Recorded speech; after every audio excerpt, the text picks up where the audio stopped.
ረሱል አለይሂ ሰላቱ ወሰላም አንድ ሰው በጣም አላህ ዘንድ ቅርብ ሊሆን የሚችለው በጣም ትልቅ ደረጃ ያለው ልቡ የራራ አዛኝ የሆነ ሰው ነው። በአንድ ወቅት ነብዩ ሰለላሁ ዐለይሂ ወሰለም ልጃቸው ኢብራሂም እንደሚታወቀው ወንድ ልጆቻቸው የነብዩ ሰለላሁ ዐለይሂ ወሰለም በልጅነት ነው የሞቱባቸው።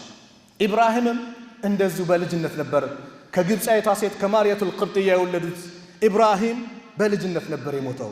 ልክ ኢብራሂም ነፍሱ ገባ ወጣ ስትል ሊሞት ሲያዩት ነብዩ ሰለላሁ ዐለይሂ ወሰለም እጅግ አዘኑ። አይናቸውም እንባ ማውጣት ጀመረ። ማንባት ጀመሩ፣ ማልቀስ ጀመሩ።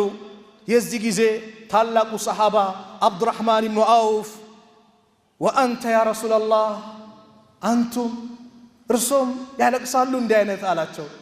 ነብዩ ሰለላሁ ዐለይሂ ወሰለም አሉት የብነ አውፍ አንተ የአውፍ ልጅ ወይ ኢነሃ ረሕማ እቺ እኮ እዝነት ናት አሉ።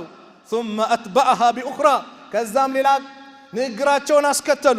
ኢነ ለዐይነ ተድመዕ አይን ታለቅሳለች፣ ወልቀልበ ያሕዘን ልብ ያዝናል፣ ወላ ነቁል አንልም ኢላ ማ የርዳ ረቡና ጌታችን የሚወደውን ቃል እንጂ።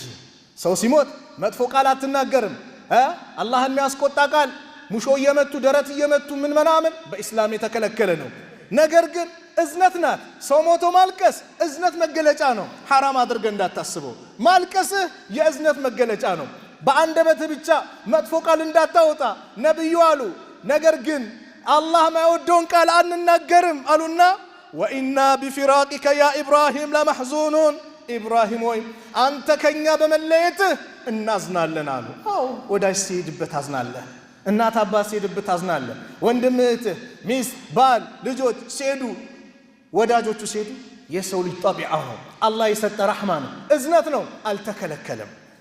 ነቢዩ ሰለላሁ ዐለይሂ ወሰለም እጅግ ለሰው ልጆች በአጠቃላይ ያዝኑ ነበር። ለሰው ልጆች በአጠቃላይ ለሁሉም ፍጥረታት አዛኝ ነብይ ናቸው። ያ